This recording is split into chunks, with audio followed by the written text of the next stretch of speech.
দর্শক আসসালামু আলাইকুম। আমি এই মুহূর্তে রয়েছি গুরুদাসপুর উপজেলার ধারাবাড়িশী ইউনিয়নের ঝাউপাড়া গ্রামে।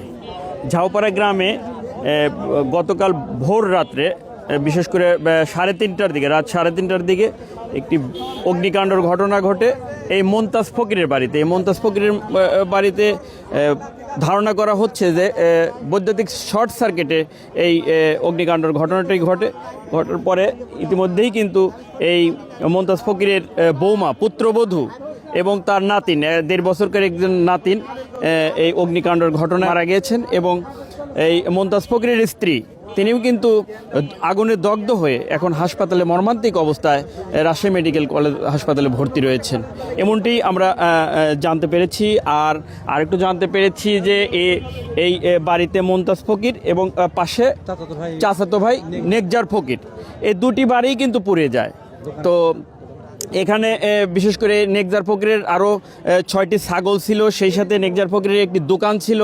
দোকানের সমস্ত মালামাল পুড়ে কিন্তু শেষ হয়ে গেছে। এবং মোমতাজ ফকিরের 3টি ঘর সহ, গোয়ালঘর সহ সব কিছু পুড়ে শেষ হয়ে গেছে। এখানে ক্ষতির পরিমাণ প্রায় 10 থেকে 12 লক্ষ টাকা ধারণা করা হচ্ছে। তো আমি এই এলাকাবাসীর কাছ থেকে আসলে আমি জানানোর চেষ্টা করছি আসলে কখন কিভাবে এই ঘটনাটি ঘটে। আসসালামু আলাইকুম। আমি রাত 4:30টার দিকে আমি দেখি মানুষের কণ্ঠ শুনি, তখন উঠে এসে দেখি যে মানুষ দৌড়ায় চলে যাচ্ছে, বলতে যে আগুন ধরতে, এবং বিদ্যুৎ আগুন ধরে গেছে, ওখানে যাওয়া যাবে না, সব চলে যাচ্ছে। তখন বললাম বিদ্যুৎ লাইন বন্ধ করে দিচ্ছে, চলো যাই। আমি এসে মানুষ পানি ছিটাচ্ছে, আমিও সাথে লাগি পানি ছিলাম, ফায়ার সার্ভিস ফোন করি।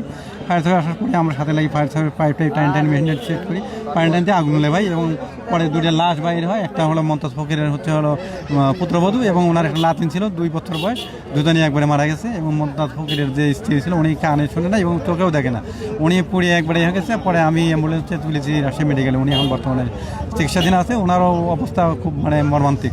এবং মোমতাজ ফকির উনিও বর্তমানে এখন গুরুদাসপুর আমার উপজেলা স্বাস্থ্যকেন্দ্রে ভর্তি আছে। দর্শক আসলে এমনটি শুনছিলেন এই বিন্যাবাড়ি ঝাউপাড়া থেকে, ধারাবাড়িশী ইউনিয়নের ঝাউপাড়া থেকে।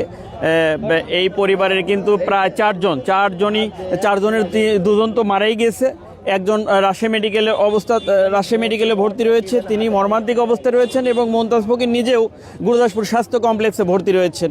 এই হলো ঝাউপাড়া বিন্যাবাড়ির অবস্থা। তো আপনারা ভালো থাকবেন, সুস্থ থাকবেন এবং এই পেজটি শেয়ার করে সবাইকে জানানোর চেষ্টা করবেন।